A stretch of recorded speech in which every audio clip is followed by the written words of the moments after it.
사랑하는 형제자매 여러분, 안녕하십니까? 오늘은 요한복음 5번째 말씀으로 증언자를 보내신 하나님에 대해서 말씀을 나누고자 합니다. 본문은 요한복음 1장 6절에서부터 8절과 15절 말씀입니다. 하나님께로부터 보내심을 받은 사람이 있으니 그의 이름은 요한이라. 그가 증언하러 왔으니 곧 빛에 대하여 증언하고 모든 사람이 자기로 말미암아 믿게 하려 함이라. 그는 이 빛이 아니요 이 빛에 대하여 증언하러 온 자라. 요한이 그에 대하여 증언하여 외쳐 이르되 내가 전에 말하기를 내 뒤에 오시는 이가 나보다 앞선 것은 나보다 먼저 계심이라 한 것이 이 사람을 가리킴이라 하니라. 지난 시간에 배운 몇 가지를 간단히 정리해 봅니다. 믿는 자는 예수 안에 있는 영적인 생명을 가진 자입니다. 영적인 생명이 있다는 것은 빛이 있어서 하나님의 세계, 예수님 안에 있는 모든 것을 볼 수 있는 사람입니다. 뿐만 아니라 믿는 자는 독생자 예수님 보여준 영광을 본 자입니다. 예수님의 영광이 레이저 광선과 같이 우리의 영혼에 비추일 때 우리 안에 있는 죄와 모든 마음의 질병을 불태우고 새로운 생명과 힘, 능력을 덧입고 큰 평화를 누리며 살 수 있습니다. 반면에 예수를 믿지 않은 자는 소경이어서 이와 같은 영적인 세계, 하나님 나라의 세계, 예수님 안에 있는 보물을 볼 수가 없습니다. 그 영광을 볼 수도 없습니다. 그러므로 그들이 예수를 믿고 구원을 받을 뿐 아니라 이와 같은 영적인 세계를 믿도록 알도록 그리고 그 영광을 볼 수 있도록 복음을 전해줘야 합니다. 우리 먼저 믿는 자의 사명은 예수를 믿지 않은 자에게 복음을 전해줘야 한다는 것을 알아야 합니다. 어떻게 우리는 믿지 않은 자에게 복음을 전해줄 수 있습니까? 오늘 본문은 능력 있는 전도자의 자세에 대해서 가르쳐주고 있습니다. 첫째로 하나님의 보내심을 받아야 합니다. 1장 6절에 하나님께로부터 보내심을 받은 사람이 있으니 그 이름은 요한이라. 저자 요한은 너무나 크고 위대하신 예수님에 대하여 기록한 후 곧 증언자 세례 요한을 소개해주고 있습니다.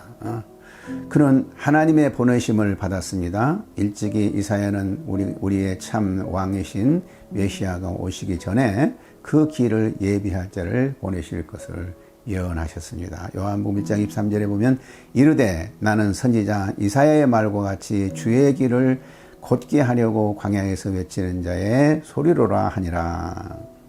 하나님은 인간이 너무나 무지하기 때문에 아무리 우리를 위하여 위대한 메시아가 오셨지만 그를 알아보지 못할 것을 아시고 증언자로서 인간을 보내신 것입니다.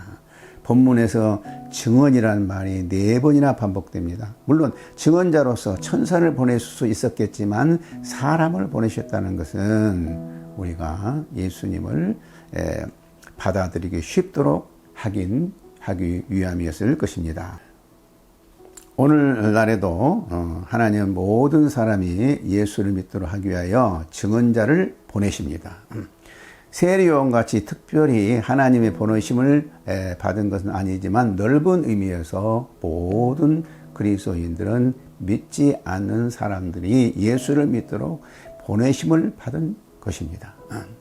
왜냐하면은 그런즉 그들이 믿지 아니한 자를 어찌 부르리요 듣지 못한 이를 어찌 믿으리요 전파하는 이가 없이 어찌 들으리요 보내심을 받지 아니하였으면 어찌 전파하리요 기록된 바 아름답도다 좋은 소식을 전한 자의 발이여 함과 같으니라는 로마서 10장 14절 15절의 말씀과 같이 보내심을 받지 않고는 전파할 수가 없고 전파한 사람 없이는 믿을 수가 없기 때문입니다. 셀 수 없이 많은 성경 구절에서 믿는 자는 복음을 전해야 할 사명이 있다는 것을 가르칩니다. 대표적인 성경 구절 2개만 소개하고자 합니다. 마태복음 28장 19절 20절에 그러므로 너희는 가서 모든 족속으로 제자를 삼아 아버지와 아들과 성령의 이름으로 세례를 베풀고 내가 너희에게 분부한 모든 것을 가르쳐 지키게 하라. 볼지어다 내가 세상 끝날까지 너희와 항상 함께 있으리라 하시니라. 사도행전 1장 8절 오직 성령이 너희에게 임하시면 너희가 권능을 받고 예루살렘과 온 유대와 사마리아와 땅끝까지 이르러 내 증인이 되리라 하시니라. 이처럼 하나님은 증언자를 보내서 예수를 믿지 않은 사람들로 하여금 예수를 믿게 하신 것입니다. 하나님은 어떤 사람을 보내서 당신이 예수를 믿게 해줬습니까? 나는 대학 1학년 때 대학 선배가 예수를 믿도록 도와줬습니다. 그 후 나도 많은 사람에게 예수를 믿도록 도와줬고 대학을 졸업한 후에는 하나님의 특별한 부르심을 받아 목사가 되었습니다. 우리 모두 하나님의 보내심을 받은 자라는 사명을 잃지 말고 힘써 복음을 전하는 자들이 되어야 할 것입니다. 두 번째로 빛에 대하여 증언해야 합니다.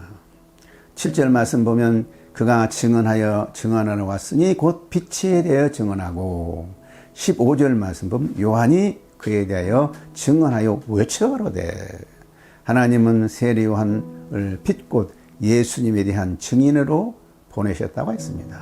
증인은 논쟁의 여지가 있는 사실에 진실을 확립하는 데 도움이 될 수 있는 경험과 지식을 가진 사람을 말합니다.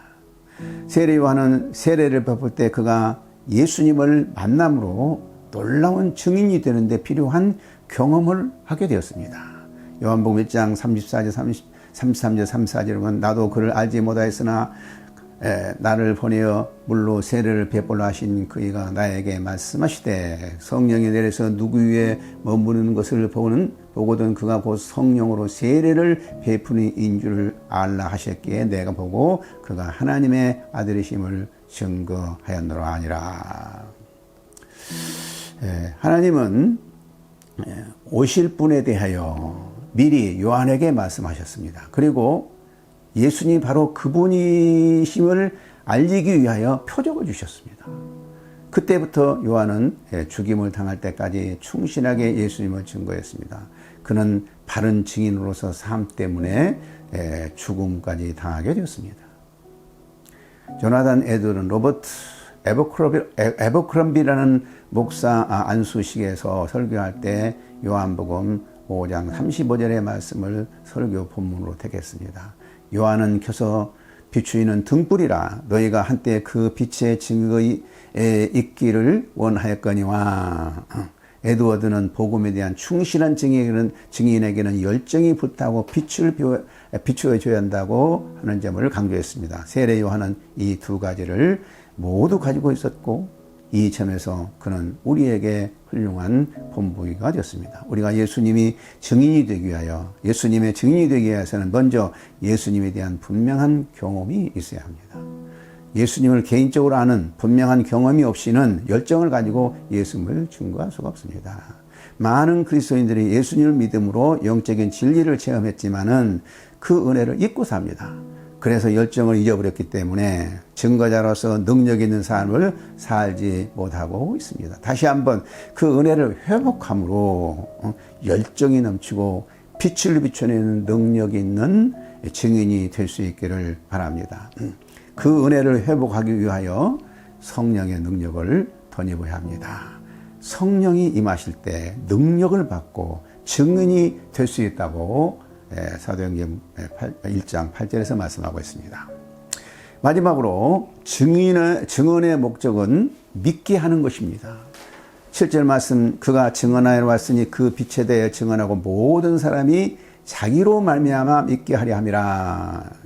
그를 통해서라는 말에 주목해야 합니다. 세례 요한의 증언의 목적은 모든 사람이 자기를 인하여 믿게 하려 함입니다. 그가 증언함으로 자신을 드러내고자 하는데 있지 않았습니다. 8절에서 그는 그 빛이 아니고 그 빛에 대하여 증언하러 온 자라는 것을 밝히고 있습니다. 세례 요한의 전생에는 그 뒤에 오신 예수님의 진리와 그 가치를 드러내는 일에 집중했습니다. 많은 사람들이 그의 증언을 통해서 예수님을 믿게 되었습니다. 요한복음 10장 41절 42절에서 이렇게 기록하고 있습니다. 많은 사람이 왔다가 말하되 요한은 아무 표적도 행하지 아니하였으나 요한이 이 사람을 가리켜 말한 것은 다 참이라 하더라. 그리하여 거기서 많은 사람이 예수를 믿으니라. 우리는 사람들이 예수님을 믿도록 하기 위하여 어떻게 예수님을 증거해야 할까요? 첫째, 예수님에 대해서 관심 있는 자들에게 어떻게 우리 예수님 증거해야 할까요?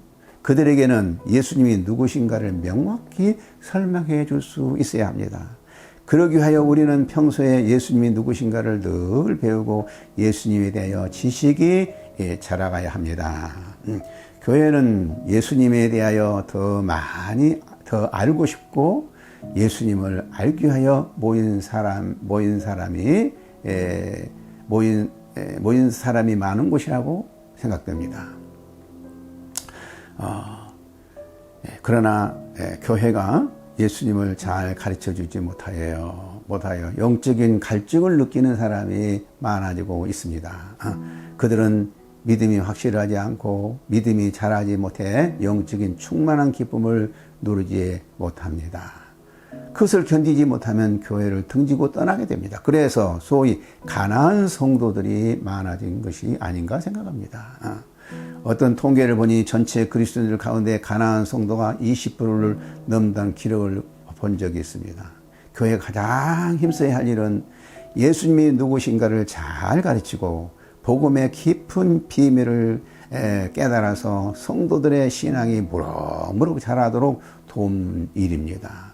그래서 교회는 영적인 기쁨이 넘치는 곳이 되어야 합니다. 이 일은 특히 한국교회가 깊이 생각해 볼 문제라고 생각합니다. 둘째로 대해서 대해서 전혀 관심이 없는 자들에게는 어떻게 복음을 전할 수 있습니까? 먼저 그들이 예수님에 대하여 관심을 갖도록 도와줍니다. 어떻게? 여러분의 삶을 통해서 예수님을 그들에게 보여줘야 합니다. 마태복음 5장 16절에 이같이 너희 빛이 사람 앞에 비치게 하여 그들로 너희 착한 행실을 보고 하늘에 계신 너희 아버지께 영광을 돌리게 하라. 그들은 아무리 말로 예수님을 설명해도 전혀 이해하지 못합니다. 그러나 여러분의 삶을 통해서 예수님을 보여주면 그들은 관심을 갖고 예수님에 대한 여러분의 설명에 귀를 기울일 것입니다. 세상이 갈수록 예수님에 대해 관심이 멀어지고 있는 것은 참으로 안타까운 일입니다. 이것은 전적으로 교회의 책임이고 그리스도인들 개인의 책임입니다. 여러분을 아는 주위 사람들의 여러분의 삶을 보고 이렇게 말할 수 있으면 좋겠습니다. 믿음을 가진 자는 저렇게 살아야 하는구나. 나도 당신이 믿는 예수님 믿고 싶습니다. 어떻게 믿을 수 있을까요? 묻는 사람이 많아지기를 기도합니다. 우리 모두 하나님의 보내심을 받아 빛 대신 예수님을 증언하여 우리를 통해서 예수를 믿는 자들이 많이 나올 수 있도록 힘써 기도하십시다. 아멘.